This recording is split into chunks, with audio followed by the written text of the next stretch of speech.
So I would very much like to welcome everybody to this event, to the second Autonomous Ship Reality Conference. At this point, I would like to thank the BS Group for the organization of this event, and IHMPS, the Jacobsen company, for supporting this event as well as a sponsor. So today, this is the first of the two-day conference. The next session will be held on the 19th of March. Today, we have a set of very interesting presentations with esteemed colleagues. Very quickly, I will go through them. Sinika will start from 1C Association. Then we will hear from Henrik from the Henrik Jacobsen company. We will continue with the Fundación Valencia Port with Jorge. We have a very nice presentation from Urnal, from the Norwegian Forum of Autonomous Ships. And we will conclude the time slot for the presentations from Terje from the port of Trondheim. The event will be concluded with a Q&A session. However, we will try to keep this event as interactive as possible. So we will try to have Q&A sessions also after each of the presentations, so as to keep the interest and the emotion and the impetus of the event. Sinika, we will start with you. A very short bio for Sinika is that she serves as the Secretary General at the association, the 1C Association. She is a seasoned professional with a curiosity of how technology can catalyze positive changes and the passion for finding new ways to create synergy, helping to make a transformational impact. She has over 35 years of experience in the transport sector. Maritime is indeed her domain of expertise. So she began her career on board at sea, and after a transition into shore, she gained robust and diverse experience in maritime and transport administration and advocacy work. So, Sinika, for the next 15 minutes, the floor is yours. I see that your presentation is up and running, so by all means, go ahead. Okay, thank you, Nikolaus, and hello, everyone. As Nikolaus mentioned, my name is Sinika, and I'm Secretary General of 1C Association. We are happy to have the opportunity to attend this event today, so thank you to the organizers for inviting us. And I have a feeling that, okay, now you can see my presentation. Yes, thank you. So over the next, maybe someone is changing my slides, okay. But over the next 15 or so minutes, I would like to share some thoughts on establishing a solid and sustainable foundation needed to support the implementation of new technologies and regulations related to MAS. But let me start first by defining what sustainable development and creating a sustainable foundation are all about. Sustainable development is an approach that aims to make sure that the current needs are met without compromising the ability of the future generation to fulfill their needs. We usually associate this word sustainability with environmental goals, but I think that this definition can also serve as a guiding principle when developing the framework for maritime automation and autonomy. When building a foundation for MAS, it's important to establish a cohesive and unified regulatory framework that serves as some kind of beacon or map for innovations. This will give boost for the development of new solutions. But we also need to ensure that the framework is future-oriented, which means that it should be built in a way that it is capable of accommodating emerging technologies. However, we must remember that a sustainable foundation is not just about technology, but it's also about us people. Implementing MAS will, without a doubt, impact the work environment and professional identities of people working in the maritime industry. Therefore, creating a clear and flexible foundation requires us to consider both technological and human aspects. In other words, if I boldly simplify that, I can say that we need to make sure that we have the very basic building blocks in place to form a solid foundation for a sustainable way forward. To achieve this, we need to ensure that we have a common terminology to improve the efficiency of discussions as we proceed to more and more complex topics. Additionally, we need a shared understanding of key concepts to streamline our communications and promote collaboration among stakeholders. And at last but not least, it is essential to take a human-centric approach to appreciate the important role of seafarers and other maritime professionals in this transition. Next, I would like to explain how OneSea understands these building blocks and what we have already done to support their establishment. As we all know, different industries and transport modes have their own and often unique set of terms and abbreviations they use. The maritime industry and shipping are definitely no exception. And now that we are moving into the operation environment where we are implementing more and more technology into traditional maritime operations, we can notice that it's sometimes challenging to find a common language between those experts who speak tech and those who talk the language of maritime. But that is not the only problem or challenge.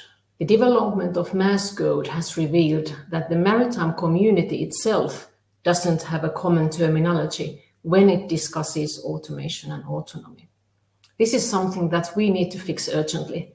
A shared set of terms is required for the efficient progress of work on the MAS code. But it is also needed to support the development of automation across various and different transport modes. OneSea has contributed to the creation of common terminology by drafting a proposal on how we should understand and define these terms, automation and autonomy. But let me tell you a bit more about it. The basic principle behind OneSea's proposal is that we should view the ship as a system composed of systems, instead of seeing a ship just one huge, large entity. Identifying various operations that take place on board ships and then slicing these shipboard operations into logical parts provides a sensible and clear understanding of what the automated function is and what is the desired outcome of that. As a result of this approach, it becomes easier for us to understand that what needs to be regulated and what the scope of the regulations should be. But let me show you a picture to clarify what I have just tried to explain. In this presentation, which is initially prepared by Wärtsilä, I think it describes this idea quite nicely. It shows a straightforward example of how we can first start by identifying the shipboard operations on the broad level and then proceed to view the elements of these operations in more and more detail. We will eventually arrive at the stage where we can identify an automated function to which we then need to produce goal-based regulations and define operational and technical requirements. And if we build on this approach, that a ship consists of multiple functions and systems, it's easy to understand that each of these systems may be operating as its own level of automation. Some of the systems may even be able to create interconnected functions that allow the operation to run autonomously, meaning that they don't need any kind of attention or intervention of a human operator. This brings us to the key message that 1C has underlined. It is essential to understand that a presence of a single fully autonomous system or function doesn't render the entire ship autonomous. Being an autonomous ship requires that all onboard functions are automated to the level of autonomous. You may have noticed that I have used terms like automation, autonomy, and level of automation in this presentation. And you are probably not surprised if I say that it's very common that these terms are used quite freely in discussions and are quite often also happily mixed with each other. This just shows us that the concept of automation is, and its different levels, it's not self-evident. And the difference between automation and autonomy is also a bit unclear. We need to find a way to stop mixing apples with pears. 1C has sought to clarify the situation by publishing its view in a white paper that is freely available from our website, and you can download it there. The idea in a nutshell is that as the level of automation increases, the need for human action and attention decreases. And as long as there is a need for human-machine interaction, we are talking about an automated system. Only when a system or function can operate without a human involvement should it be considered autonomous. These levels of automation can be applied to a single operation on a ship or to the entire ship. However, I think that at this point, I would like to mention also that even if we have proposed these definitions for levels of automation, we think that the IMO mass code should not focus on these levels of automation or address autonomy itself. Instead, we think that the code should concentrate on offering a goal-based and function-based framework covering the new areas that lack regulations, and also consider those existing regulations that need to be updated. But nevertheless, we hope that these automation level definitions will help the industry and stakeholders to better understand the diversity of automation. But now I'd like to move to the third building block of the sustainable foundation, the human-centric approach. When discussing the implementation of new technologies and automation, it's important not to overlook the essential role of us humans in the maritime industry. 1C's message on this matter is crystal clear. The aim is not to make seafarers and other maritime professionals obsolete, but rather to reinforce their abilities by utilizing the strengths of technology while compensating for human weaknesses. As we know, we humans, we suffer from fatigue, we get tired, and we get quite easily bored with dull routine tasks. And since we don't have any superpowers, we are prone to unpleasant and sometimes dangerous situations when working at sea. However, already the current technology offers modern solutions for these ancient challenges, meaning that with the use of advanced systems, we can address and overcome these human weaknesses. And I'm happy to say that 1C is committed to creating an environment where human ingenuity meets with cutting-edge technology. The objective is to ensure that current seafarers and maritime professionals can maintain their expertise and professional pride and not become dropouts. To accomplish this, we need to take into consideration the needs, desires, and expectations of future professionals. By establishing a sustainable foundation, we can smooth the way for upcoming generations instead of building obstacles. As said, common terminology, shared understanding, and acknowledging the essential role of humans in the transition are the building blocks of future-proof, unified framework that helps us to take Mars forward in an efficient and sustainable way. However, I'd like also to use this opportunity to invite you to think about the possibilities of automation on a larger scale, on a scale of transport chain. I'm sure that we will hear interesting insights about this topic from my fellow speakers later on, but allow me to wake your thoughts a little bit.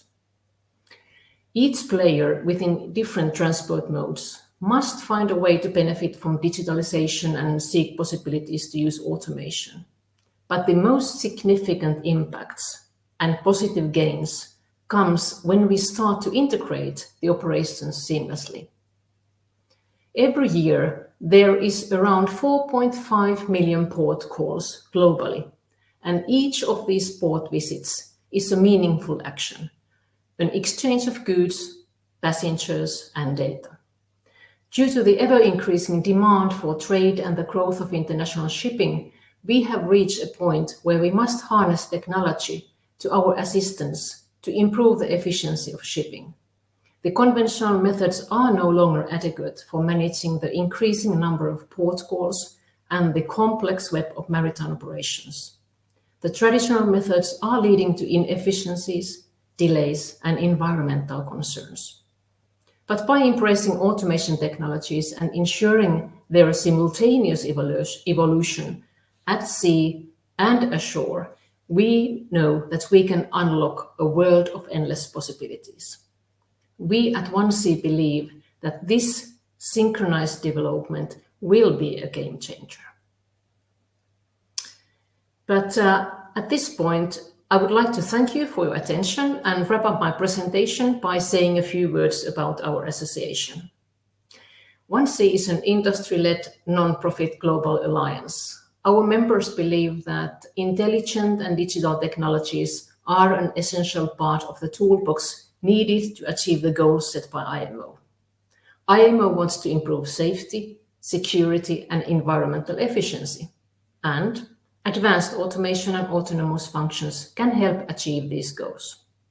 We at OneSea promote the creation and implementation of the conditions needed for automated and autonomous maritime transport systems, but we also work to increase social acceptance and confidence in these new technologies. If you're interested in hearing more about us or in joining OneSea, please don't hesitate to contact us. And now I'd like to close my presentation by reminding us all that the work that we are currently doing is not just about here and now. Development of the Mars Code is about building a solid, sustainable foundation for future maritime transport and setting the industry up for a long-term success. Thank you.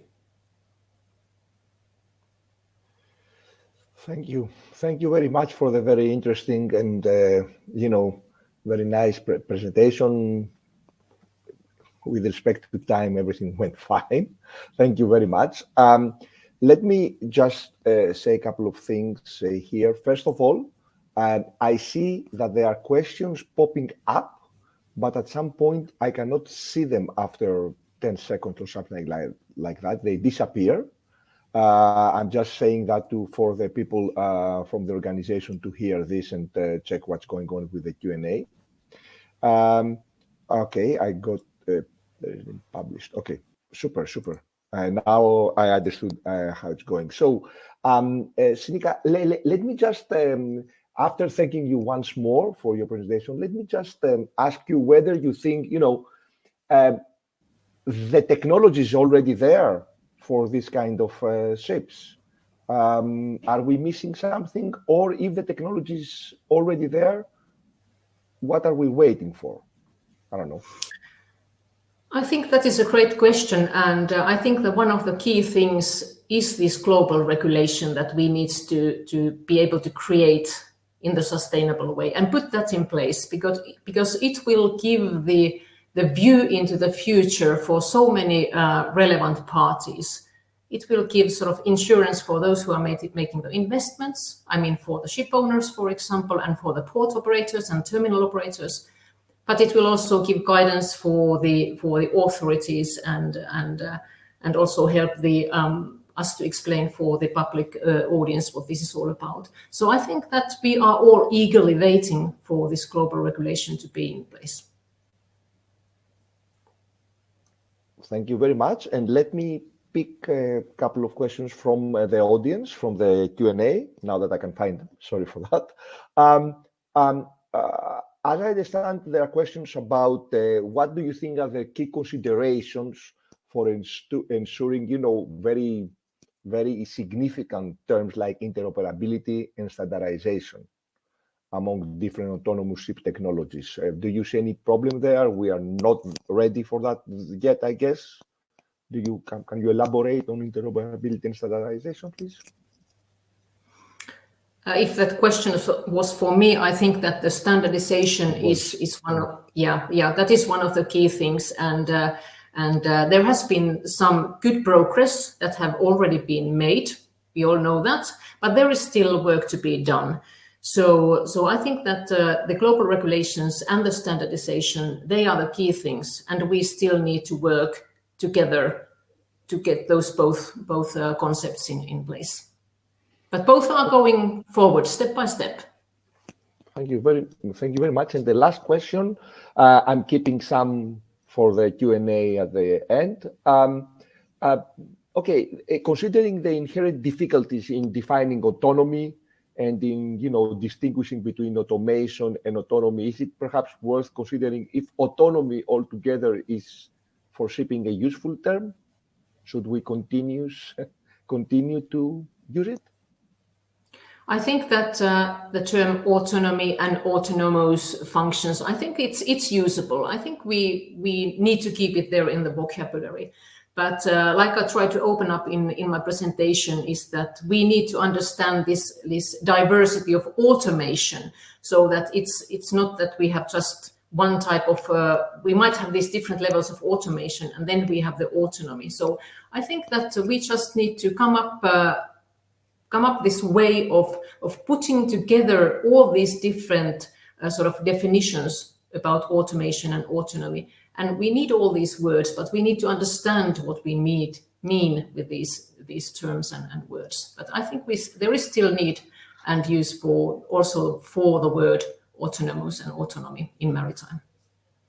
Thank you, Sonika. Super. Thank you very much for your presentation and the small, Q&A session that we had. At this point, I would like to welcome Henrik on the floor. So he's the head of the project at IHMAS. He has an in-depth knowledge about communication in the maritime segment, in particular radio communication. As you know, the title of the presentation is Wireless Communication in an Autonomous World. So he's very well fitted into this slot. Henrik strives to provide the optimal solution for each project, which focus on reliability and secure communication within the limitations defined by satellite. He is on the forefront of radio communication solutions for autonomous vessels. So, Henrik, the floor is all yours for the next 15 minutes. Thank you very much. Thank you so much. Hopefully you can hear me. Yep. So, very good. And yes, when we talk about autonomy, we also talk about remote control. And remote control can be many things. And in this case, I will focus on remote control of the communication devices, which you actually have on board a certain vessel. Whether it is manned or unmanned, you still need to have the possibility to operate radio communication and other kind of navigation equipment on board a certain vessel. And with this presentation, I will focus on many of the issues you actually see in the wireless world, and it will maybe be an eye-opener for you when I dig a little deeper in the requirements and the demands you see in the world of wireless voice communication.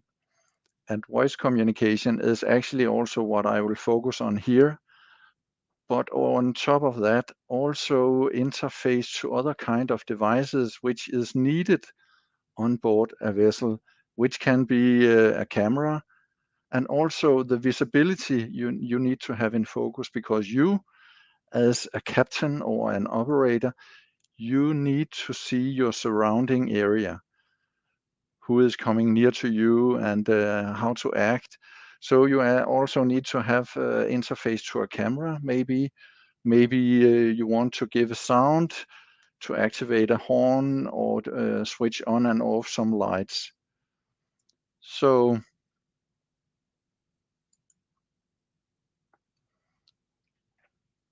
how to achieve a successful radio communication solution on board. With this presentation, I will emphasize that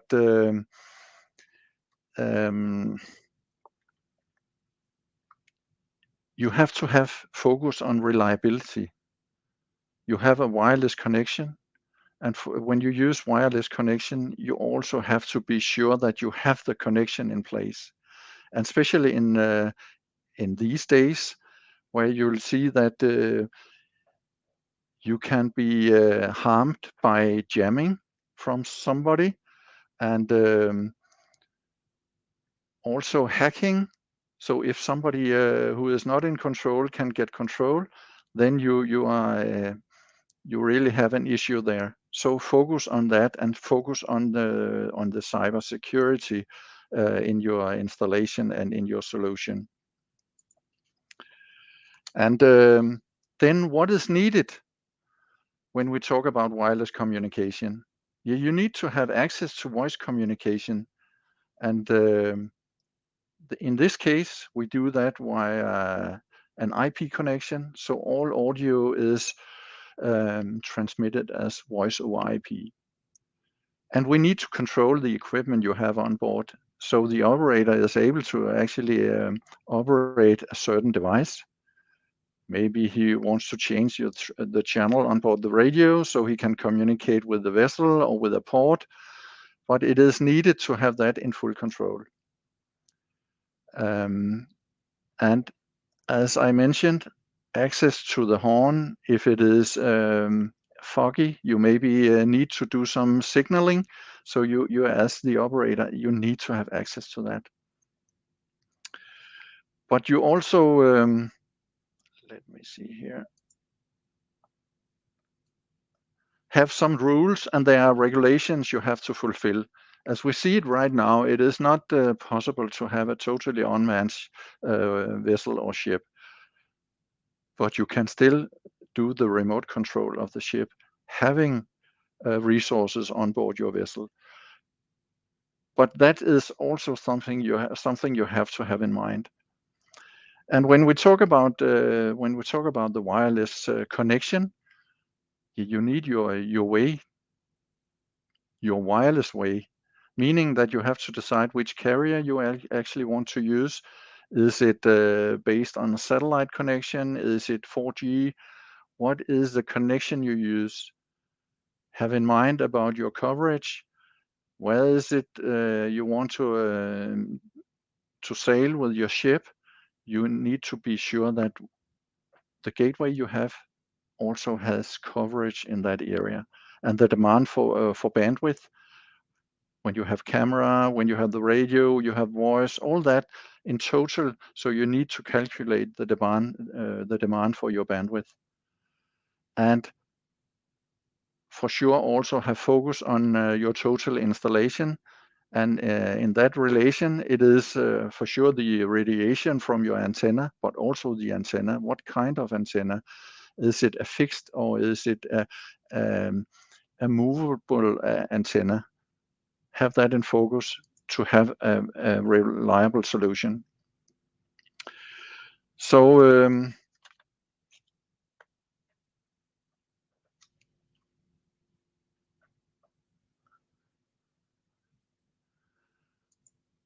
I just got something up here. Then also have focus on redundancy, because maybe you lose contact to your vessel, then you need to have another channel in place, so you have the possibility to access your vessel and still be in control. And there again, back to the cybersecurity, it is very important that you are in control and not uncontrolled. And as Seneca mentioned, we also look into the sustainability, because when you go on an electrical vehicle, you are also part of the sustainability. Now you do not use fuel anymore. You can use an electrical vessel, meaning that you have the possibility to power your boat when you have it in the port, and you do not need to fuel your boat on the sea, meaning that we can have less pollution because we do not spill anything. So that is actually an improvement when it comes to the way to do the fueling. We also have a better fulfillment of requirements for, maybe we need to increase the number of vessels in a certain area. For that, you maybe do not need more resources, but you can still optimize the traffic. If it is a ferry, you can have many ferries in an area and still operate it by one operator, meaning that you have less pressure on humans, because less is doing more, you can say. And we have also increased about the safety. It can be that you have bad weather, and the need for safety is increasing, but at the moment you are remote controlling your vessel, you will also increase the safety.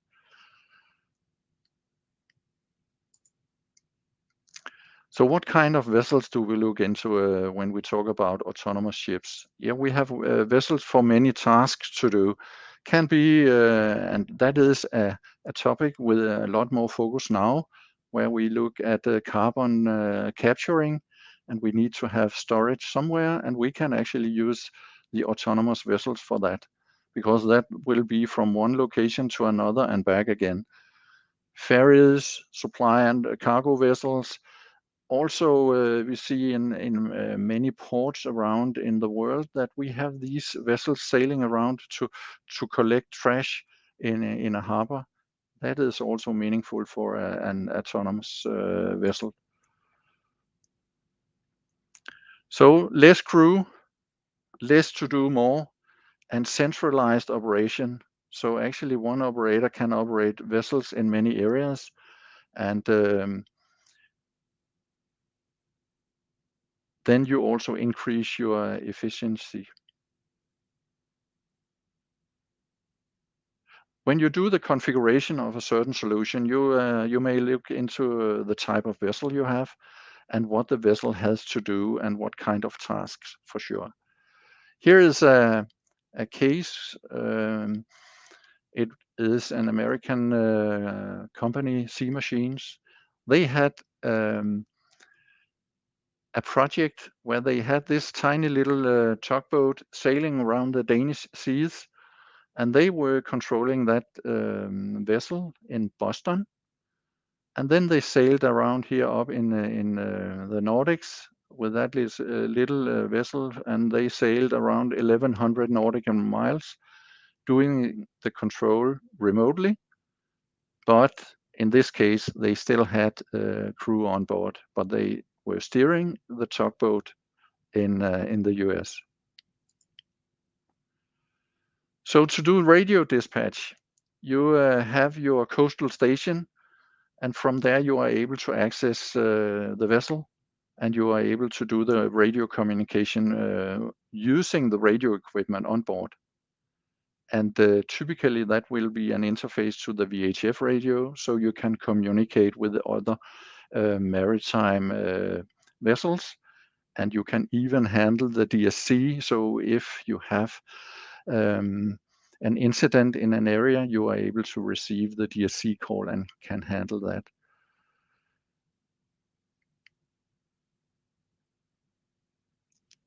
you also have the possibility to have access to onboard communication. So back to the situation where you have a remote controlled vessel, but where you have crew on board.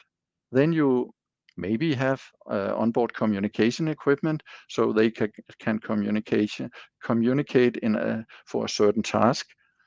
But you are also able to be a part of that. So you will have access to the intercom, to the PA system, or you have directly access to the VHF radio on board the vessel, so you can communicate with your surroundings.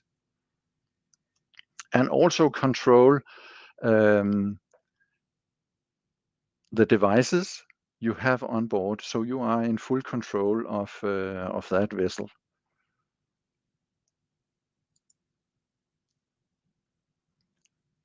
So when you do the design of your solution, you have to have the cost in mind, but you also have to have in mind that what if I lose one connection, then I may focus on another connection. So focus on the roaming. And do I roam from maybe from a 4G solution to a satellite? But that is the task for you when you do your planning, to be sure that you have a reliable solution going from one technology to another and do the roaming between those. And again, back to the security, safety, jamming, hacking, have that in mind as well. Because this is data communication, so you can harm that communication if you come with the interference from somewhere else. So have your link in mind, have a robust solution, and for sure also have your coverage in mind, where to sail the ship. So hazards and safety is very important when we look at the solutions. And there are many services to address here. We have legacy solutions, 3G, 4G. We are still able to use that for our voice part. But at the moment you add more services to your solution, you have to increase the bandwidth and the reliability of your connection, maybe going to a satellite, depending on where you actually want to operate your vessel. So there are many possibilities, but select the right one and focus on, if I lose one connection, what then? And your installation on board your vessel is also important. I mentioned the antennas. That is a very important part of your solution. The radiation of the antenna. Am I communicating only with the surrounding vessel or with the satellite, or to whom do I need to communicate to? And there you have to have in focus where to place the antenna, how to radiate the antenna. And that is very important to have a very stable solution. Maybe you have to have a replacement, you have to have redundancy when it comes to the antennas as well. So what do? We do radio dispatching. So we have solutions for remote radio dispatching. We have many different interfaces for many radios. So we are not only focusing on one single brand, but we have access to many brands. So we are very flexible in our solutions. So you have the possibility maybe to use legacy equipment, or you can add new equipment and still have access remotely to that.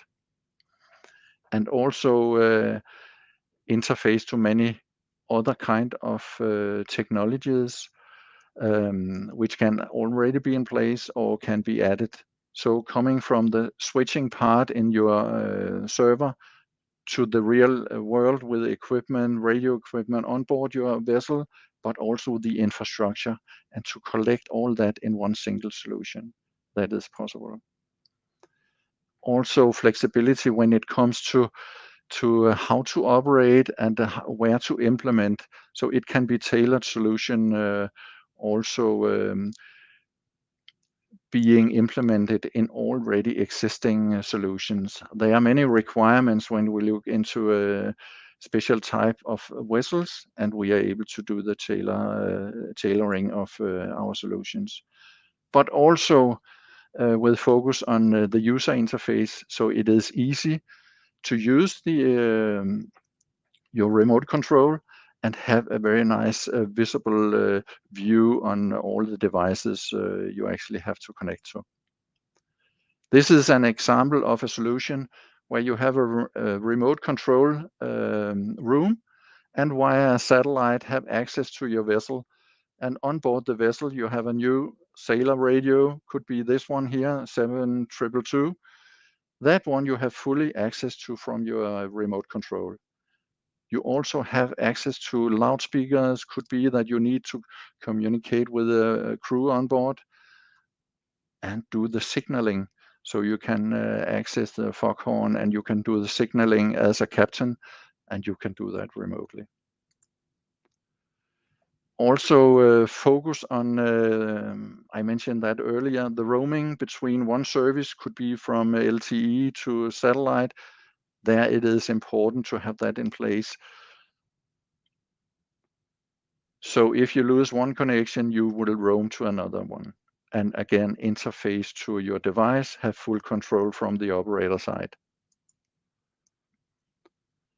And for sure, have in mind all about regulations, certificates, whatever you need to be compliant to all requirements and regulations around the world.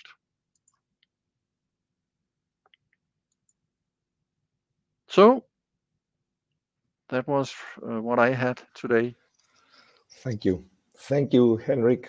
Very interesting, very detailed presentation. Thank you very much. Let me just note something to the presenters because I see that Sinica has already started doing this. If you go through the published tab under the Q&A, you will see that there is a number of questions for after each of your presentation. Sinica has already started, replying to some of them. I will pick up a couple of them to discuss it right now. Henrik, afterwards, if you also like to go into the published space of the Q&A and try to, select which questions you would like to reply to. Yes. If I may, I see that a question is, very, very specific. To what extent can the technology control ocean-going vessels somewhere in the middle of the Atlantic? Can you elaborate a little bit on that? Actually, I didn't get your question. The question comes from David and says, to what extent can the technology control, the connectivity is secure and it's safe and stable to control a vessel somewhere in the middle of the Pacific Ocean? Yeah, in that case, it is very important to select the right gateway. And in this case, it must be a satellite connection. And there are many possibilities or several possibilities to select different kind of services. What you need to do the calculation of the requirement for your bandwidth. And then when you have that in place, you may select which of the service providers who are able to fulfill that requirement. So from my side, I can interface to different satellite solutions, but we are not a part of that solution. So that is up to you as a vessel operator to select the right satellite connection. Okay, thank you very much. At this point, before continuing with Henrik, I would like to notify everybody that a poll will be coming up shortly. The first question is, what level of autonomy do you think is more suitable for ships? And there are 4 different replies. So please go ahead and complete this poll to see what do you think about the level of autonomy which is appropriate and suitable for the shipping industry. Okay, Henrik, going back to you, there's another question. Do you think that there's a trade-off between centralized control for fleets of ships and resilience or flexibility of individual ship? Do you think that with increased interconnectedness and centralized control, we could also introduce fragility into the maritime transport system? That's a complicated question. Sorry. Yeah. It is, and Yeah. I'm not sure I fully understand that. I guess that we are talking that we are not controlling one ship. We are controlling many. We can control many ships remotely. So in this, how resilient is all this, and whether we can move to a better, stage of capability, whether we can learn from that, and whether we can have the adequate situational awareness to control a number of fleets from a remote control site. Technology-wise, it will be possible to control more than one vessel. You also have to have in mind how many vessels you actually are able to control as an operator. But I can't see why you couldn't or could not operate more than one vessel.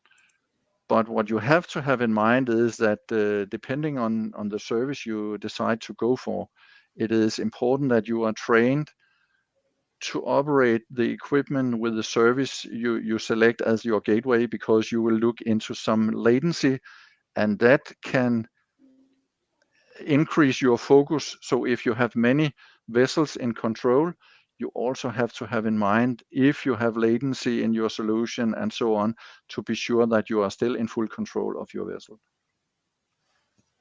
Thank you. And the last question, as I said, we will try to do it as interactive as possible, because we have this slot at the end about Q&A, and I believe that it's more interesting to go directly after the presentation. So Henrik,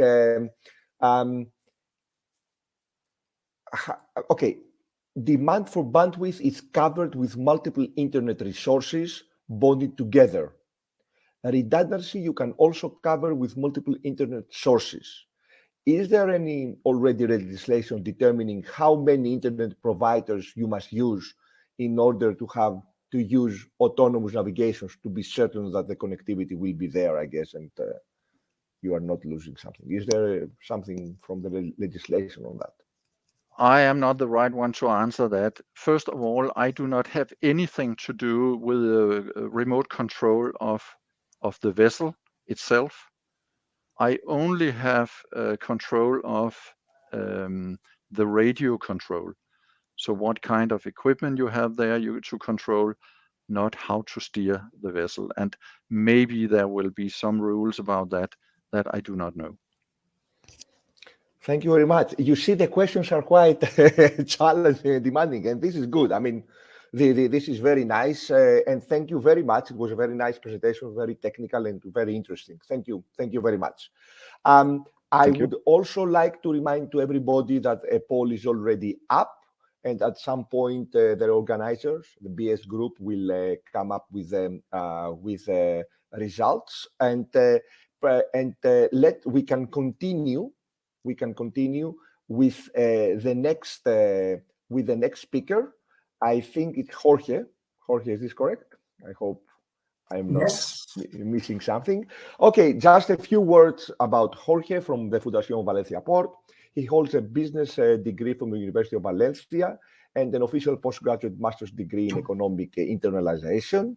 He also holds a cost-benefit analysis of investment project principles and sector application diploma from the Milan Summer School. Back in 2014, he joined the Fundación Valencia Port as a member of the Innovation and Port Cluster Development team. And since then, he's focused on sustainability topics, and he's indeed involved in many different projects related to alternative fuels, circular economy, IACT, and sea traffic management. He has coordinated the first European Union circular economy project in ports, the Loop Ports project, And currently, he has a different hat. He's also the vice chair. I thought that you were the chair at some point of Ports Logistics IRAG, Industrial Research Agent Advisory Group at the Waterborne Technology Platform. Jorge, thank you very much for being here. The floor is yours for the next 15 minutes. Okay, I think I have to share my screen, I guess, or are they putting the presentation? Yep. I have to do it. Okay. Let me check. Do it. Yep. Okay, so now it's clear. So first, thank you very much for this opportunity to be at group, and also for me it's an honor to be part of this table with many important speakers on this topic. My name is Jorge Miguel Ara López. I'm Senior Project Manager in Fundación Valencia Port. And my presentation is related to why autonomous ships should be or will be in big ports. The first part is giving some updates about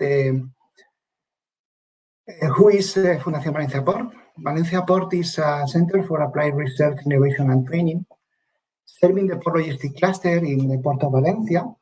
And it was an initiative from the Port Authority of Valencia, bringing together all the key companies, universities, etc., etc. I belong to the innovation department, but there are some other, different arenas in where we are working through different projects, etc., etc.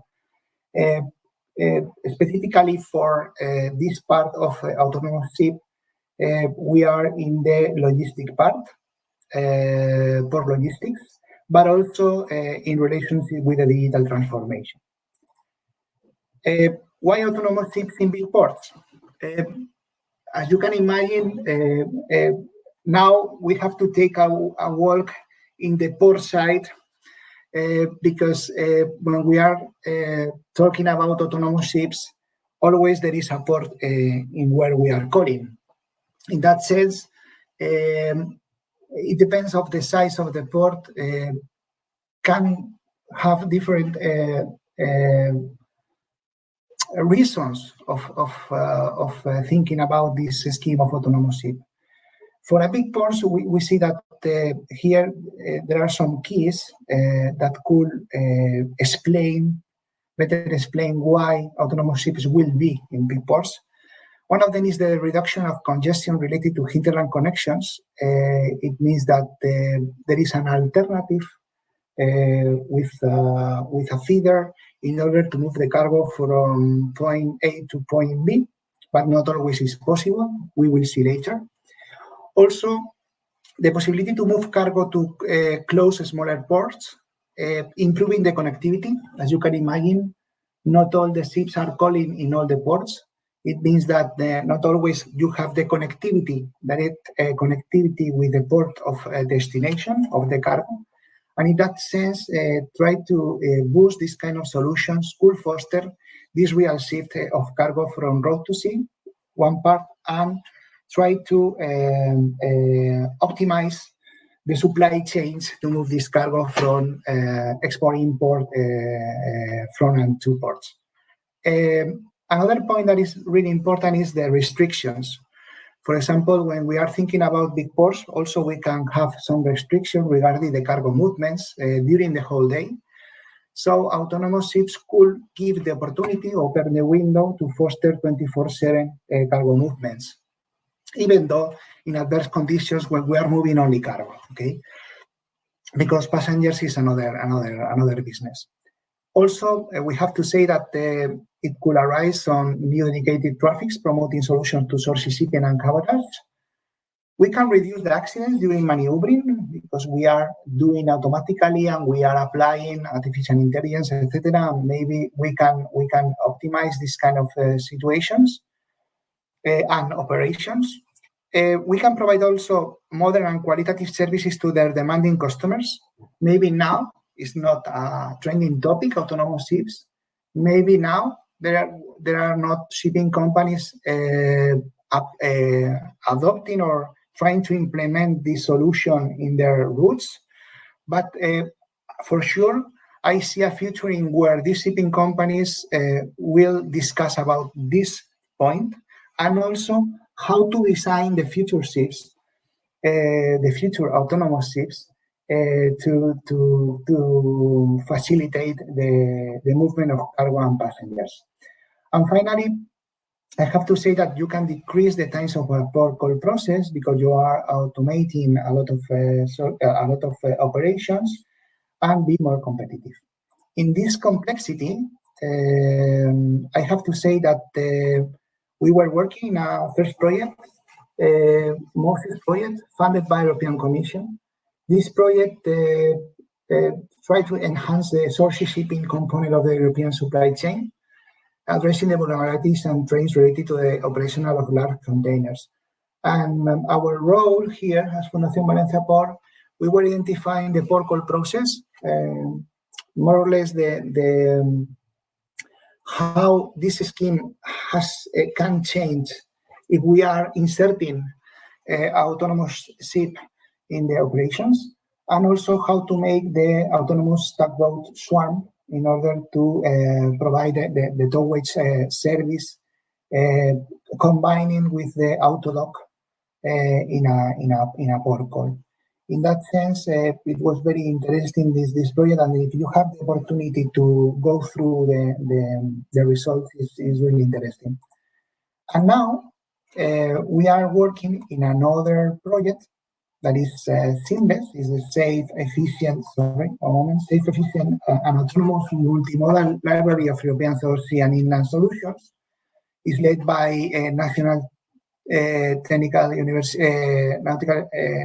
Technical University of Athens. And the idea is here, we are demonstrating a seamless cargo movements from A to B in 2 different demonstration use cases. There will be one in Norway, moving cargo with ASCO, a shipping company, and there will be another demonstration use case in Central European with Zulu shipping, moving cargo from France to Belgium, calling at the port of Ambert, and also with the connections with the Duisburg port. So here we have the mix, the maritime part for the demonstration use case, and the inland part for the second use case.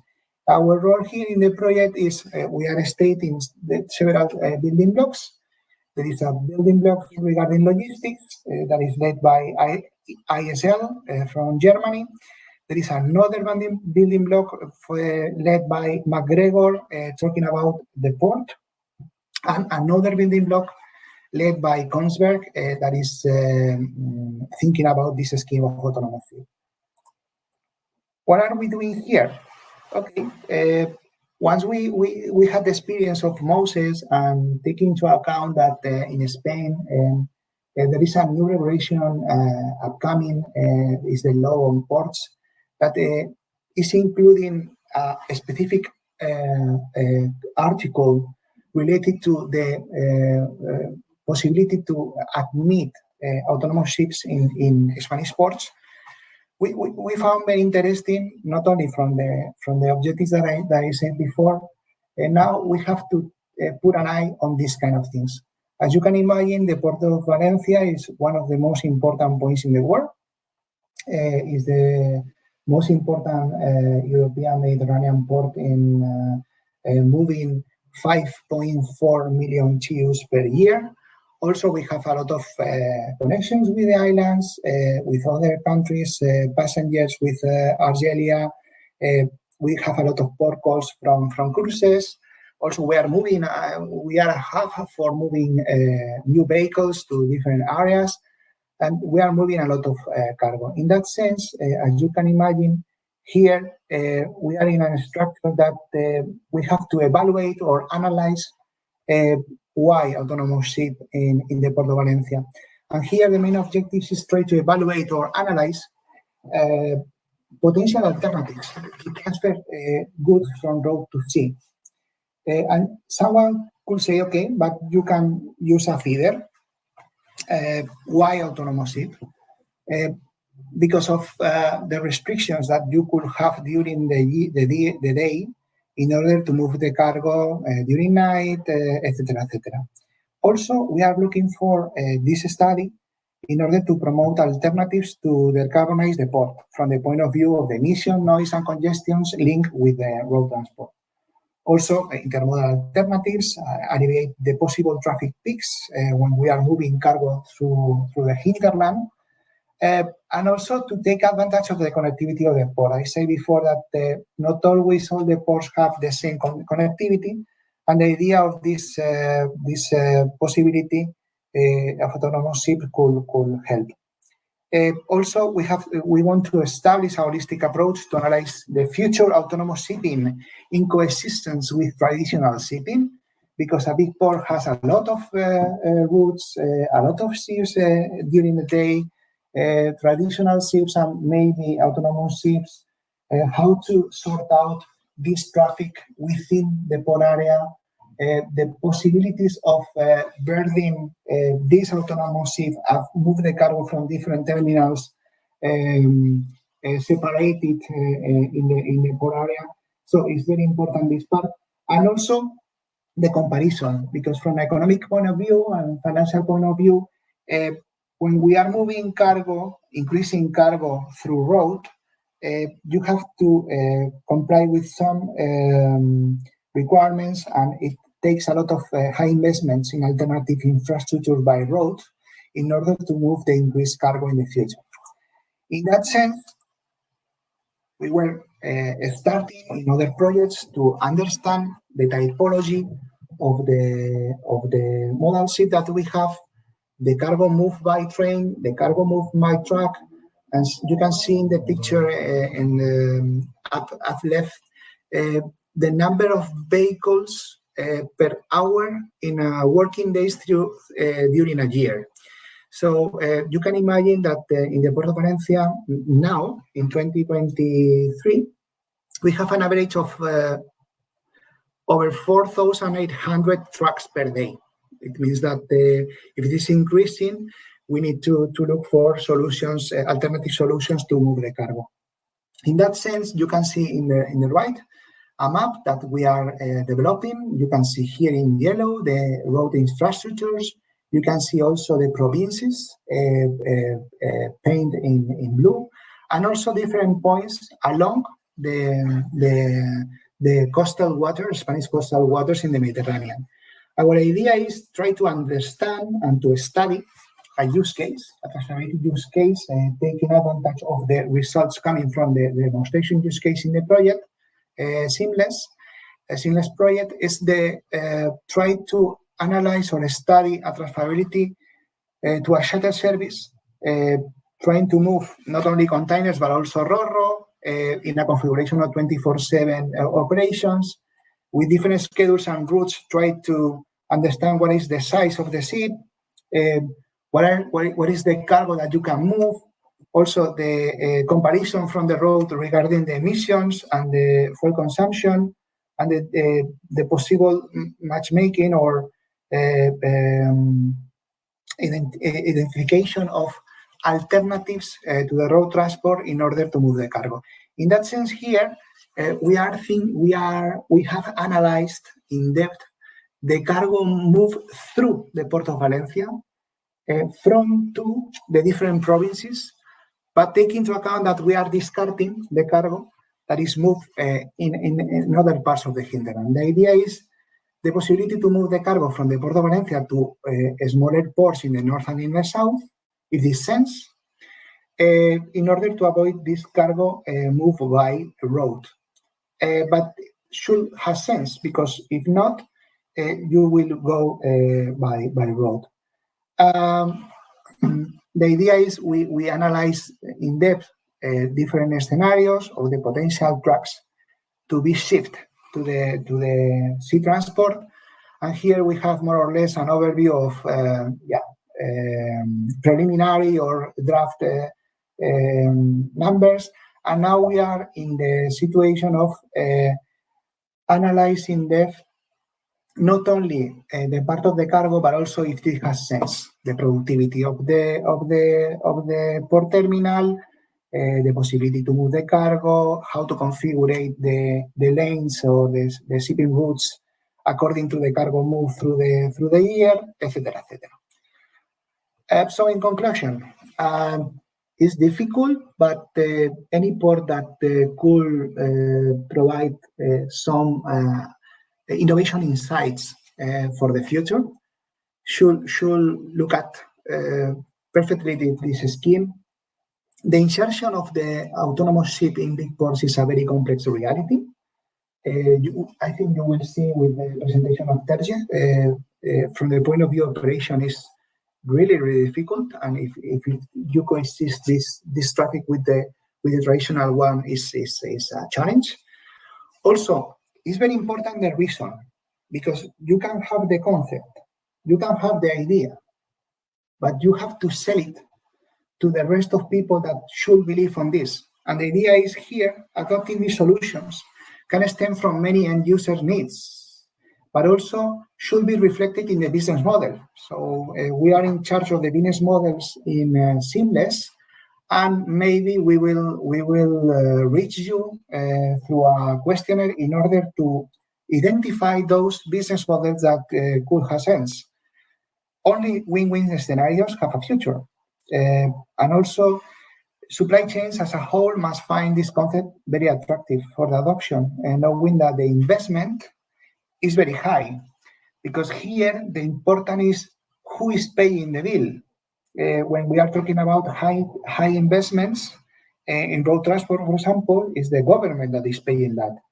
But for example, if you are moving cargo from road or from ship, the ship is a very costly investment and should have sense. And also there is a need for change management, overall change management, to address the concept without the current established patterns. For me, sometimes when people are discussing about autonomous ship, they are thinking about now the current ships, but for sure I see that the future will look at different design of ships to be inviolable, reliable, against piracy, also moving cargo safely. So I see that we have to change our mind in this point. Thanks, and I think it's my last slide. And thank you, Jorge. Thank you, Jorge. Thank you very much. Before launching a couple of questions here, I would like to note to everybody that the second poll question, whether you believe that the public is ready to accept the widespread use of autonomous ships, will be I will close it in a few minutes. So there will be two more questions coming up. The first one will be whether you perceive and which do you perceive as the greatest challenge of implementing autonomous ships, and what do you perceive as the greatest benefit of introducing autonomous ships. So if the administrator can launch also these two polls. And coming back to you, Jorge, I have a question.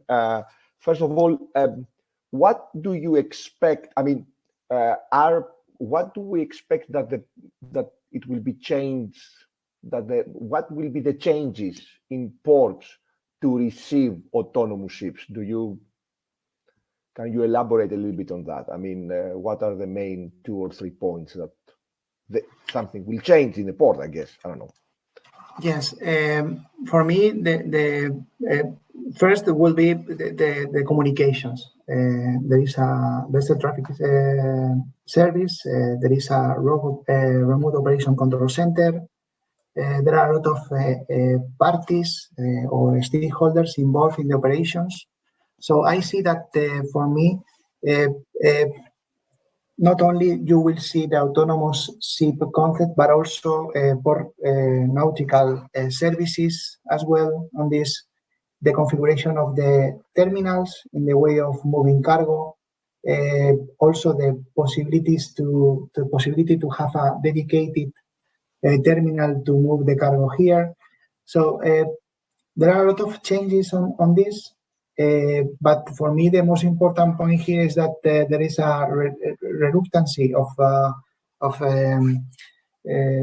difficulties to accept the change for the people that now are in the sector. They see like the autonomous ship far away from now, but the idea is this part is really important, and the interaction for port services with the ship. For example, I'm thinking in maintenance of the ship. I'm thinking in bunkering part or onshore power supply concept to be applied for a autonomous ship. The people on board is helping to facilitate this work. So the configuration of the and the design of the ship should change, and also the shore side as well. Jorge, there is also a question from the audience. They would like to comment for you to comment. The lack of pilots on board ships in this type of ships. Will it be challenging? Will it pose some danger situation? I don't know. Okay, this is a very good question because now depends on the level of autonomy that you have. But imagine that you are in a scenario in where you don't have. I think you will have a master on board, but in any case, if you don't have it, now there are some experiences in ports that all the people are together in the same room. For example, in the port of Gothenburg, they have the people ordering the linesmen, the towage, the pilotage in the same room. And I think I'm thinking in this kind of a scheme of people working together in this scheme. The pilotage is interesting, but there are some exceptions to use pilots in regular shipping lines. In that sense, for me, this is the key. I think we will start in this case with the regular lines. Shipping lines that are stable, they don't have too much events or difficulties. So I think for me, this part is possible together. Okay, thank you. Thank you very much, Jorge. Thank you for the interesting presentation. Let me just repeat myself on that there are some questions on the Q&A chat for all the presenters. So if you can, at some point, from point to point, visit it and this slot and reply to questions that you find relevant to your expertise, so we can, try to accommodate all the questions from the audience. I have already seen that Sinica and Henrik they have already done that. Now we have also, as I said, the second of the set of the questions coming up for the poll. And we are ready, I guess, to go to the next speaker. Thank you, Jorge, once again. To Urnalf Jan Rodseth from the Norwegian Forum for Autonomous Ships. He will be discussing about where we are today and where we are going with MAS.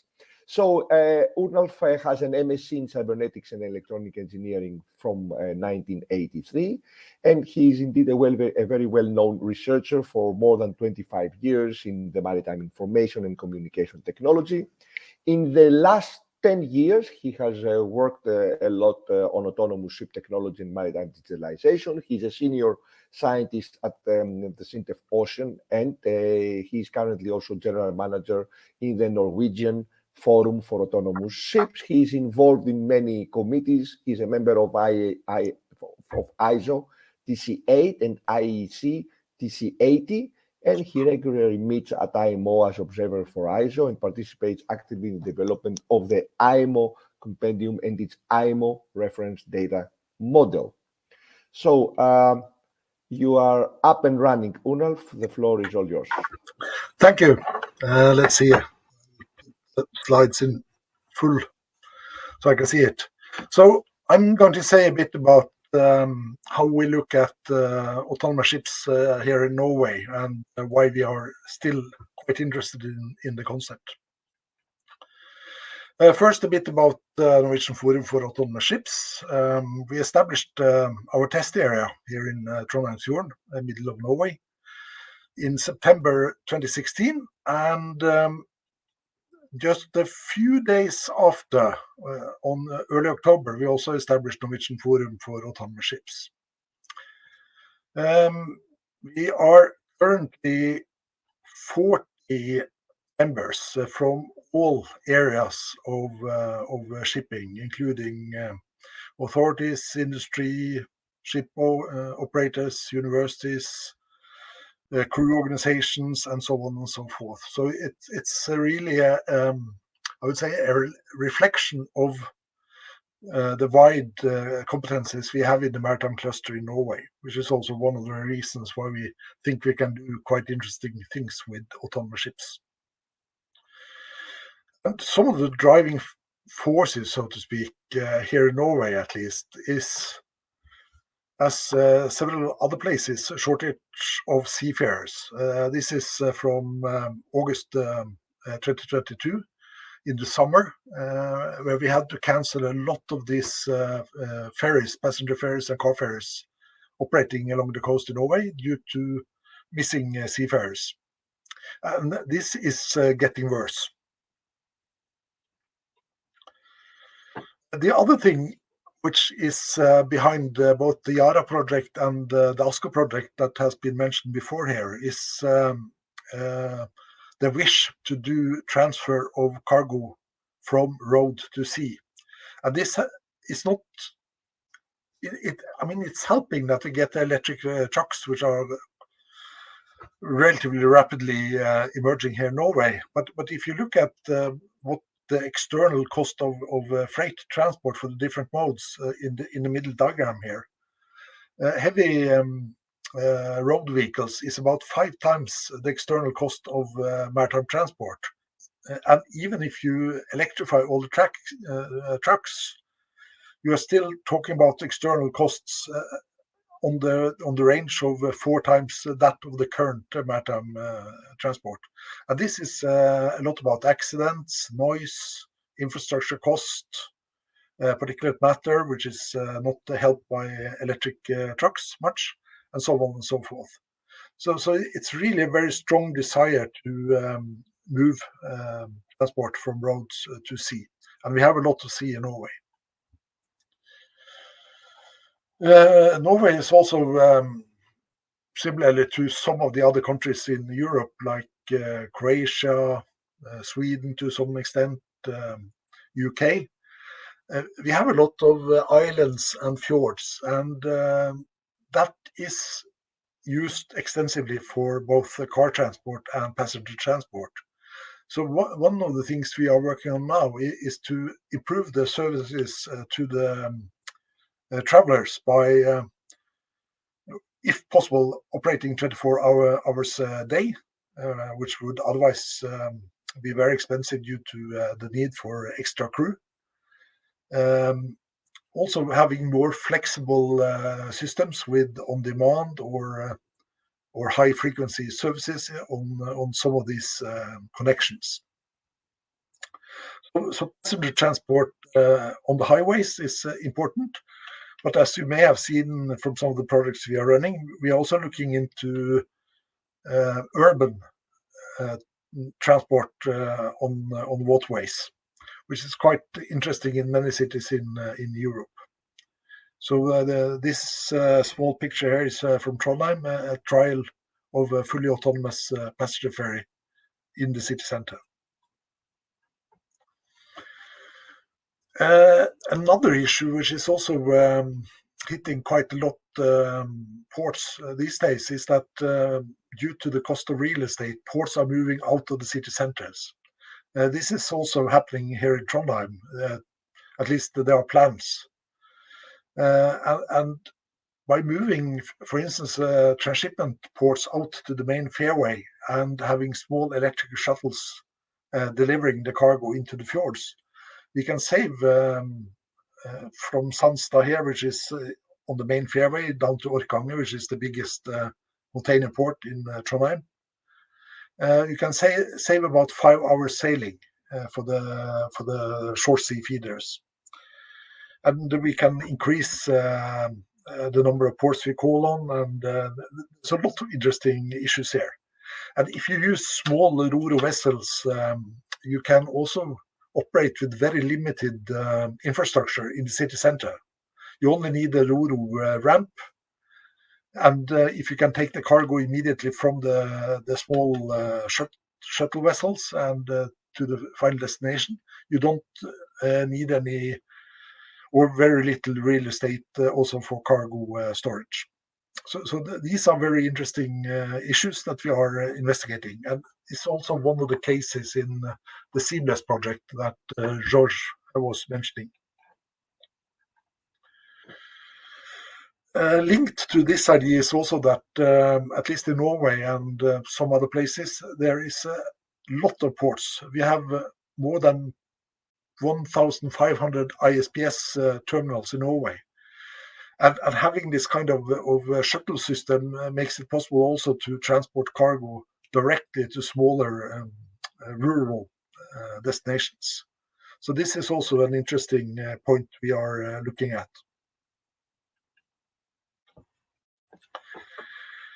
And back to, I would say, elaborating a bit on Sinikka's presentation.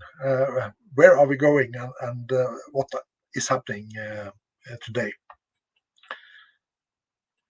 One of the main things is, of course, IMO. The scope, the new voluntary code for mass is now being developed, and the plan is that it's going to be finished at MSC 109 in December this year.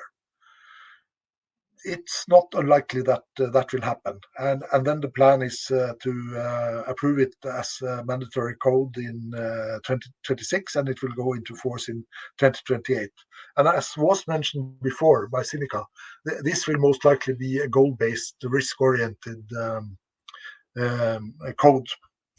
So it will not give a lot of guidance as such to the people doing the approval process, which is also one of the problems we have today.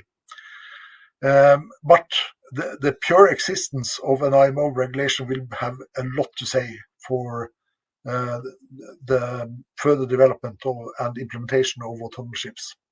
So I think almost regardless of how this code will look, the existence of the code is the important thing.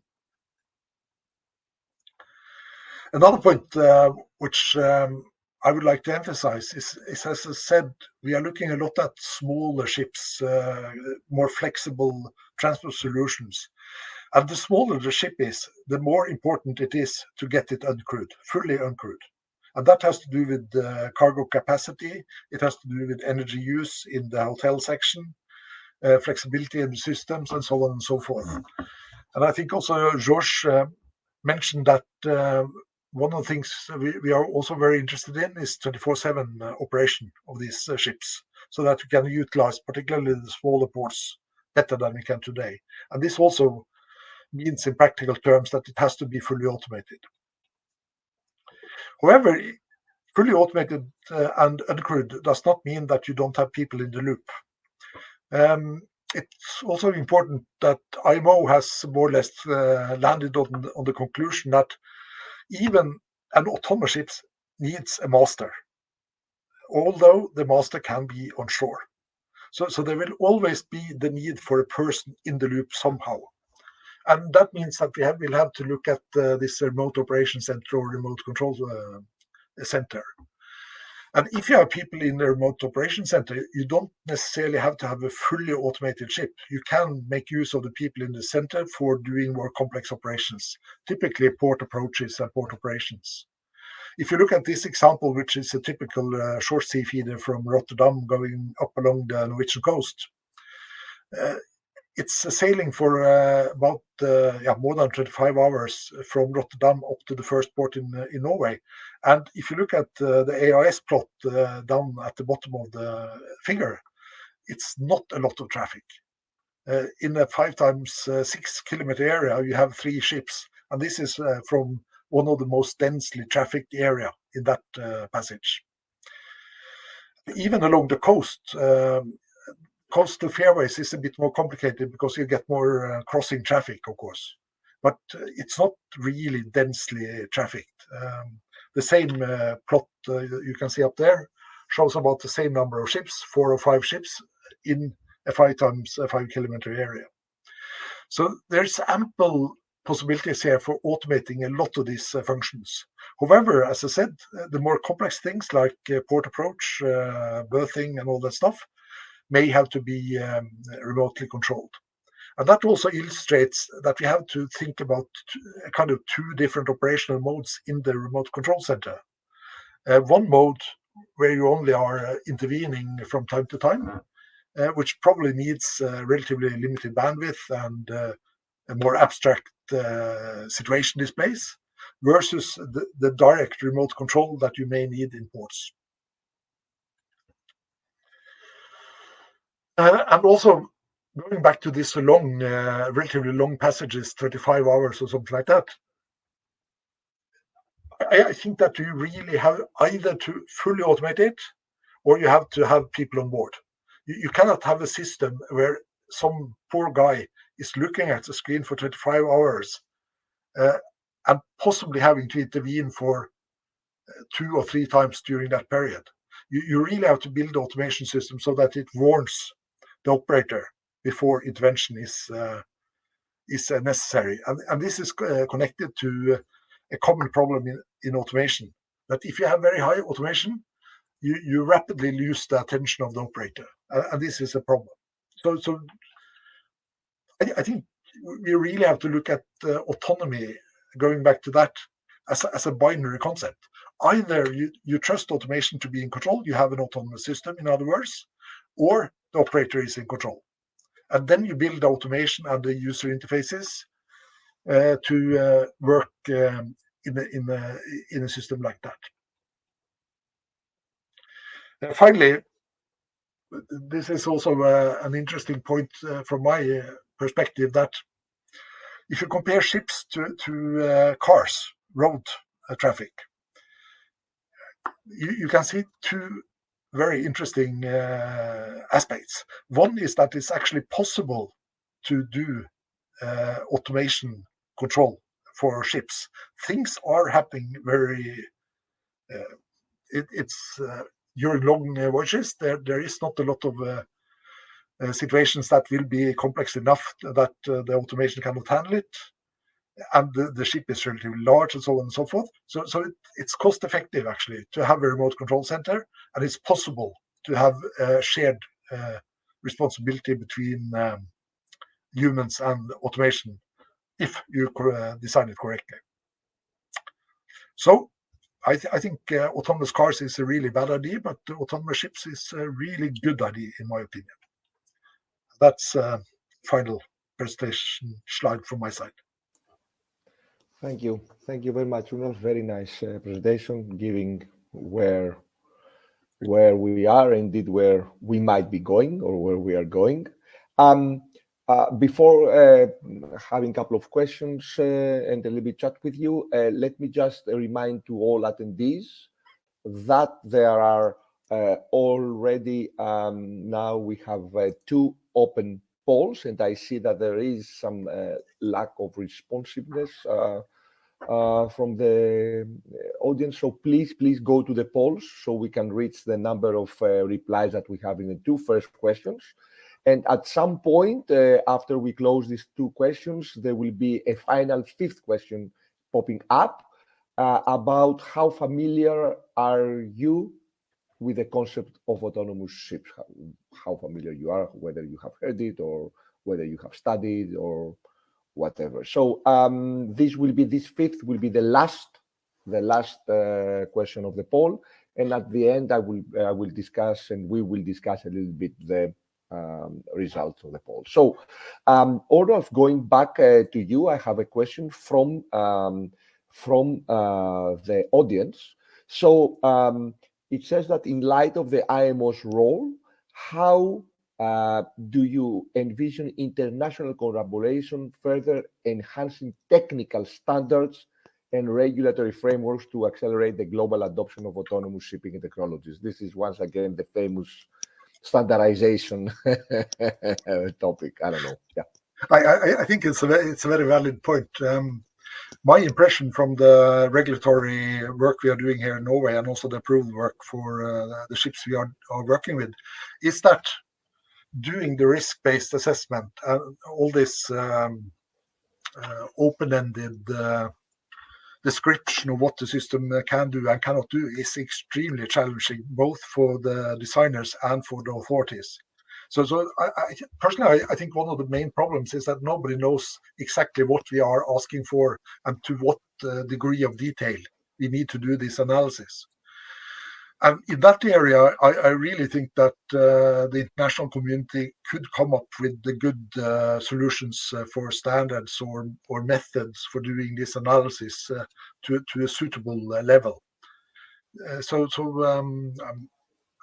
My feeling is that the international collaboration on voluntary standards for doing this, particularly the analysis of risks and reliability of these systems, is really needed.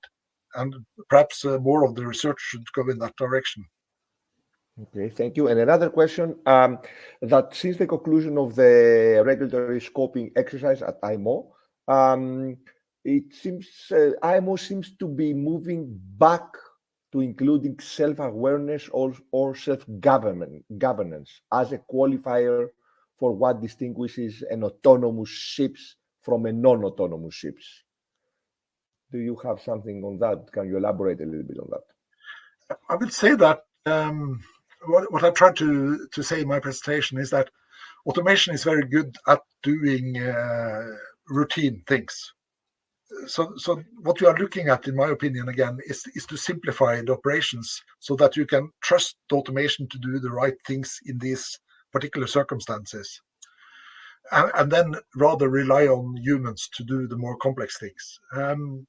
It implies a certain degree of self-awareness in that I think the automation has to be able to understand when it is able to safely control the system and when it's not anymore able to do it, and when we need to warn the operator.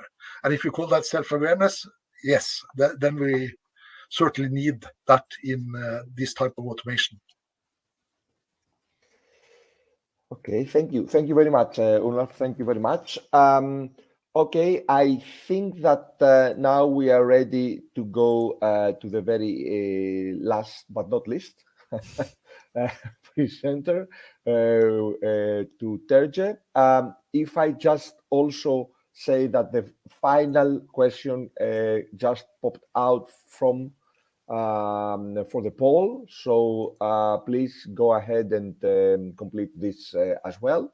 So Terje, here you are here to present again from the port perspective,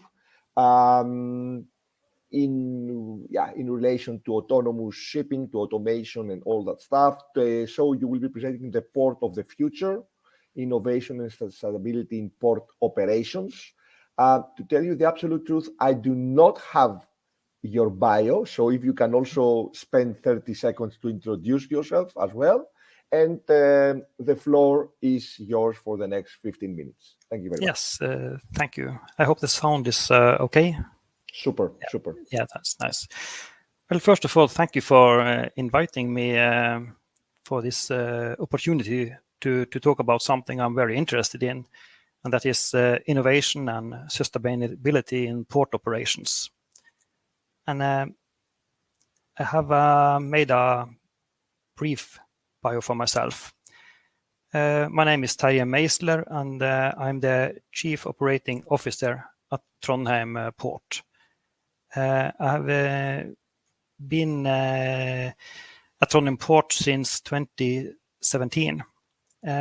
Before that, I was working in different leader positions at the university, at the Norwegian University of Science and Technology, including I was the dean at the Faculty of Technology at some period. And I have a very strange background to be working in a port. I have a PhD in theoretical physics.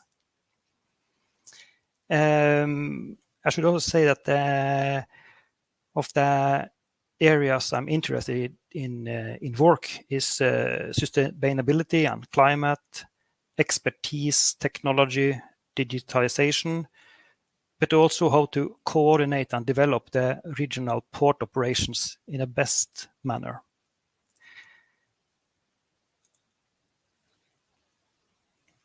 I will say a bit about the port of Trondheim.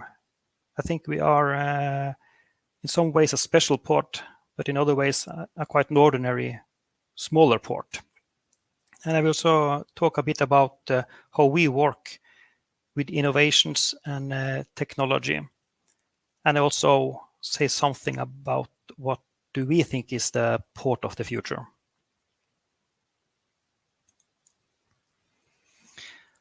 First of all, geographically, we are located in the middle part of Norway.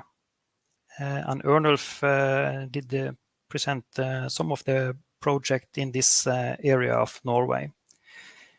The county is Trøndelag, and we have a population about 478,000 people. And the largest city is Trondheim with 215,000 people. We have the Norwegian University of Science and Technology with 43,000 students. And this student and research environment in Trondheim also inflects how we as a port is involved in different innovation and research projects. And there are a lot of startups and established businesses and company also in autonomy, but in all kind of technology aspects. And of course, the region is connected by airports, railway, roads, and of course, ports. So what about the Trondheim port? Well, we are an inter-municipal company. So we are owned by 14 municipalities in the region. From our owners, we have been given a dual mission. Firstly, to manage the municipally owned maritime areas, and secondly, to facilitate efficient port operations, which is the scope of this speech, of course. We have port activities in all of these names, these red names on the maps. So we operate on 9 different port facilities throughout the middle part of Norway. And just not one, but we have 9 facilities. Some of these ports, we have our own employees, but in most port, we have some collaborations with others, but we need remotely controlled and cameras and these things. We are about 50 employees, mostly located in Trondheim. And last year we had a turnover of approximately 18 million euros. So we are not the biggest company. We also have some strategic goals. We have some strategic goals, and these are increased sea transport and sustainable environment and satisfied customers, and also a healthy economy, which I heard Lopez was talking about. So we also need to, we have no public financing. So we need to have financing every project and every investment we are doing. And now to some of these challenges as we see today with today's transport solutions. In Norway, there have been several national analyses, including those by the Norwegian National Audit Office, but also from various projects and organizations to examine the current transport solutions. And this analysis, they consistently says that the current transport system, they prefer road transport, and the roads are in this map to the right represented by blue dotted lines. By these roads, various goods is transported from, for instance, Rotterdam or other parts of Europe into larger warehouses in the Oslo, the Norwegian capital area of Norway, from which they are distributed nationwide also by road transport. So, but moreover, a significant investment is made each year in improving the road infrastructure. This could be bridges, tunnels, more roads, and all of this support a road-based transport. But there have been some research projects and pilot projects which have demonstrated that it is possible to have a sea-based transport system, but we need some new element to bring in. And one could be, well, quite ordinary infrastructure like designed warehouses where we have a new business model, and some reports point to this. But also there could be innovations in a new kind of vessel designs, and these could be autonomous ships. So if we are to break the dominance the road has to bring goods, we need something new, and technology could be one of these things. So how are we working with this innovation? Well, we are a small port, and almost everyone in the port, they work with operations of various kinds. So we do not have any research facilities or personnel dedicated to research. So we have to collaborate with others like Ørnulf, Sintef, and other companies.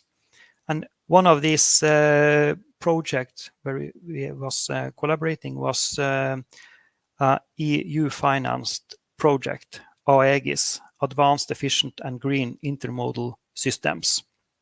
And this was led by Sintef, an independent research organization based in Trondheim. And one of the case studies within this project was to see if we could have a large container ship, say from Rotterdam, sailing along the coast of Norway and near Hitra, transfer its container, for instance, to a smaller, possibly autonomous ship. Hitra, as I tell, is an island in the main fairway just outside Trondheimsfjorden. And as this map shows, there are a lot of smaller ports inside Trondheimsfjorden. And these ports could be connected by using autonomous ships, or at least smaller, lesser manned ships. The containers from the large ship could be brought to these smaller ports by smaller autonomous ships. So this is the idea of the AEGIS project. And in this project, we explain the technology and the ship type and also bottlenecks. And so we think it is a good concept. But this concept of combining smaller autonomous ships with a larger kind of mother ship could also be extended to other projects. So also, I think one of the speakers earlier mentioned carbon capture and transport. And in the middle part of Norway, well, in total in Norway, there is about 50 million tons of carbon, which is released to the atmosphere. And in the middle part of Norway, there is 1.5 million tons. And this carbon should be captured on the industrial sites, collected, and brought to a port, and then, for instance, with smaller ships to a larger storing facility, where it could be either shipped to the North Sea or to an even bigger facility where it could be taken care of. So we see that the idea from the Aegis project, with combining a larger ship with smaller dedicated ships, could be used not only for the traditional goods like containers, but also for new kind of goods like carbon. It could also be hydrogen, and it could be other things we need in the shipping industry to make everything in a greener transition.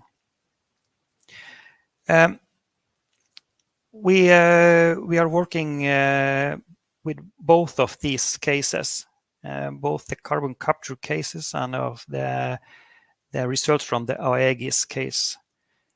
And I would also like to mention, as Ørnhuld, that one of the rationale for doing all this autonomy research in Trondheim and Trondheimsfjorden is that Trondheimsfjorden was designed a test area for autonomous vessels in 2016.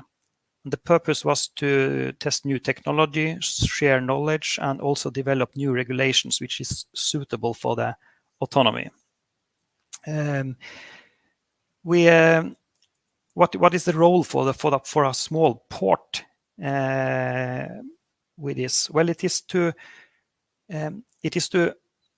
collaborate with projects and to use the port facility as test areas, try to pilot on things, and we kind of own the problem. We need to do something about the transport system. We can't do it alone, but with new technology and new partners, it is possible, we think. So we also provide access to the infrastructure, keys and whatever, and also areas and building test buildings and these things, and also provides access to the sea, so it is possible to make tests. And the picture to the right shows smaller test vehicles, which could be thought of as platform for testing technologies. The picture is from, I think, 2017, and there are a lot of smaller vehicles, also from underwater remotely controlled and autonomous vehicles. So it's a very dynamic environment coming from both research institute and from the businesses. And since we are a student city, there are a lot of students. So the students, they have made or are inviting a lot of, I think, all European students to participate in an autonomous ship challenge each August in Trondheim. And this is Njord, the autonomous ship challenge. So there is a dynamic environment, and we expect more startups from this dynamic students environment. And we also provide these students with the areas and the equipment they need, and also if there is some problems they want to study from us. So, what is the port of the future? Well, it could be all kind of fancy, remotely controlled or autonomous things in a port. But I think the main reason why we are invited to different research projects is that we are a port. We are just a port, and we have a very big and large and flexible infrastructure. Up the port area should last for 50 to 100 years, and it has to be flexible. And you need safe navigation and depth. The ships are larger, and so we need better quays and better port area. We need docks, and we need the hinterland where things are stored. We need the effective energy solutions. So I haven't talked anything about the port as an energy hub, which is also a very many projects we have on these things.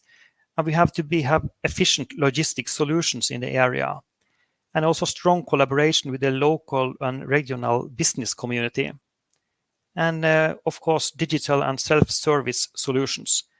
But also the mindset in the port has to be open, so we are capable of identifying opportunities. So, and I think these are the factors which makes us interesting both for the research environment, but also for businesses which are working with the green transition. So this was my last slide. Thank you. Thank you. Thank you very much, Terje. Thank you for your presentations. It was also another very interesting presentation because you complement Jorge's view on how ports, approach these issues, and they were very well combined. So thank you very much, Terje. If I let me just ask the following. As I understand it from the Aegis project, when we are talking about short sea shipping, ship vessels or coastal vessels, autonomous coastal vessels, we're talking about smaller vessels, more frequent service, something like that. Yes, can you elaborate a little bit? What are we expecting there? I mean, we are talking about very small container vessels or barges going back and forth and all that stuff. Yes, exactly. So there could be several smaller ships with container ships, say 30, 40 containers, and they could move back and forth in their own pace, and combining different ports. But the larger ship, which has to keep its route, for instance, from the outer part of Trondheimsfjorden to Rotterdam, they have to maintain its schedule. So it could have, for instance, thousands of containers and leave as many as possible at one point and go back to Rotterdam, and this smaller vessels could bring it about. So the Aegis concept is about combining these two elements. Thank you very much. There is also a question for you on the Q&A, but I would advise that you reply that in writing, because it's on a proposal for some collaboration. So it would be good for you to reply directly, because your test area is attracting a lot of attention, I think. That's nice. Okay, thank you very much. We still have about 10 minutes to close this first session of the second Autonomous Ship Reality conference. So I don't know how we can do it now, but in the sense, can we present the results? I'm talking to administrator now. Can we present the results from the polls, or should I announce them and ask our esteemed guests here and presenters to comment on that? Okay, let me just say first of all that the first question was, what level of autonomy do you think is most suitable for ships? And the majority, almost 50%, went for semi-autonomous. So we're talking about human oversight with automated features. And the second was remote control. So human operator control the ship from the distance. So I don't know, Sinikka, I guess you expected this kind of results and not fully autonomous, nobody there, ships going around. I don't know. Yes, Nicholas, this is not a surprise, because I have seen this kind of polls many times before, and it always resembles this kind of replies from the audience. So I think that this just tells us that there is some trust issues when it comes to the fully autonomous ships, and maybe we don't believe that we are not quite yet there. So we see that these so-called semi-autonomous and remotely controlled vessels are something that we seem to be more realistic in the near or mid future. So I think this, no surprise, at least not for me. Thank you very much. Thank you very much. The second question was whether you believe that the public is ready to accept the widespread use of autonomous ships. This would be also an interesting question about autonomous buses, autonomous trains, autonomous metros, where people coming and going.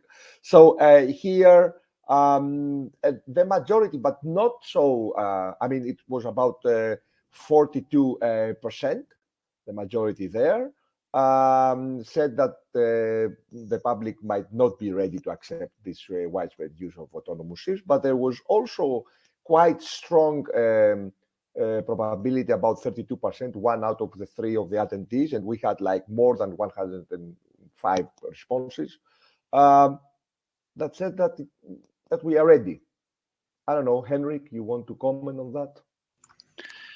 Yes, actually, you by yourself you mentioned, for example, trains, and we see that, for example, metros can be fully remote controlled. So I believe that we will see maybe small ferries or other kind of vessels for cleaning, whatever, in a very closed area can be fully remote controlled. Okay, thank you very much. Thank you. I also have a question. The third question was whether what we perceived as the greatest challenge of implementing autonomous ships. And the majority goes for regulatory problems. It's a showstopper, more or less. And however, the same probability, on the same level, was also what was already mentioned, was public perception and trust. Because trust, as we all understand, is a very, very, very important thing here. So I don't know, Jorge, and then Urnalf, if you want to say a couple of words on that. Yeah. Jorge, you can go first. Yeah. Yes, the challenge of regulatory hurdles and public perception, but also there will be some operation limitations. I have to say that it's very important to take into account that when we are adopting this solution in a port, there are a lot of stakeholders involved. And it's not only a technological limitation, it's also the collaborative solution of all together working in this scheme. Regarding the regulatory hurdles, okay, rules can be changed. For me, now could be a challenge, but as the rest, technology is advancing very, very fast. You have to provide some regulation on this technology ongoing, and I don't see any hurdle here to change this regulation in the future. Because technology is there, and we have to indeed regulate everything that is coming from the cutting edge technology, for example. Regarding the public perception and trust, we will see. We will see that the young people, people that are coming now, they are living in a technology life. So they will be less reluctant, or they won't reject these scenarios in where you can land by a plane with airplane without a master, etc. Now it's possible, and I don't see any problem on this. But yes, it's a perception. Urnalf? I mean, in Norway, we don't have any regulatory hindrance at all for sailing autonomous. It's up to the flag state to approve it. But as I said in my presentation, the main hurdle, in my opinion, is that the whole process of proving all this risk avoidance measures and all that stuff, it's so complicated that it really takes a long time to convince the flag state that this is good enough, and nobody knows exactly how to deal with it. And that's a main hurdle, in my opinion. We don't really know how to do it. And when the IMO code is passed, hopefully, in a few years, that will probably also give other countries the push to change local legislation. For instance, there are local legislation in Netherlands, for instance, that prohibits uncrewed operation. You have to have people on the ship, but in Norway it's not like that. And regarding what you could call the societal acceptance of autonomous ships, we did some experiments here in Trondheim with this uncrewed passenger shuttle, and as far as I remember, I think it was a fairly good acceptance of fully unmanned operation of that shuttle.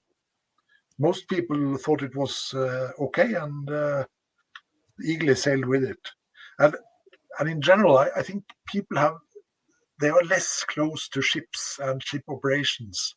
So the general public is less inclined to be negative to unmanned ships. Autonomous cars is a totally different matter. That will really meet a lot of public objections, I think. Thank you. Thank you very much. Thank you very much. Let me tell you, the fourth question was whether what we thought as the greatest benefit of autonomous ships, and the majority, almost 45%, went for increased safety. Then cost savings came second, and environmental impact reduction had a share of something like 22%. So can you elaborate a little bit on that as well? I think you are muted. Okay, thank you. Well, I also think increased safety is important, and if we have autonomous ships, we should also have autonomous port operations, and we have a lot of dangerous operations in the port where people could be hurt, and we also so I think these issues with the safety is very, very important.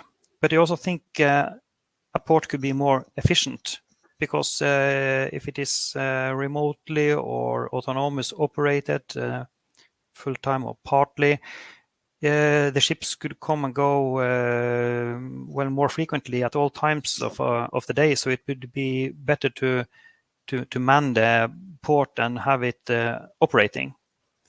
So I also think I clicked on the other options on this poll because I think there are other important issues which is very important, but also to have something you could show, something which works, piloting, and we have some ships in Norway, but we need more. We would like to have some autonomous ships in Trondheim, so we could we could learn how to operate on this from the port. Okay, you are in this 3% reply. Yeah. Okay, okay, very nice. The fifth question was, for us to understand the nature of our audience and attendees, and as you can see, about 95% they declare are at least somewhat, familiar with autonomous ships and autonomous shipping, so they're not. They have some kind of understanding of what we are talking. And this is very important because this is where exactly the added value comes from, all your very nice and very informative presentation. So at this point, I would like to thank you all. I would like to thank Sinikka, to thank Henrik, to thank Jorge, Urnalf, and Terje for your informative presentations. I would like also to thank IHM and PS for the supporting and the sponsorship of this session, and of course BS Group for organizing. And finally, I would like to thank all the audience. We kept quite a large number of attendees up to the end, and this is a very big success, as you understand. We all know what's going on with these online events. So thank you very much, and greetings from Athens, guys. Thank you very much. Cheers. Thank you. Thank you. very much. Thank you. Thank you. Thank you. Bye-bye. Bye.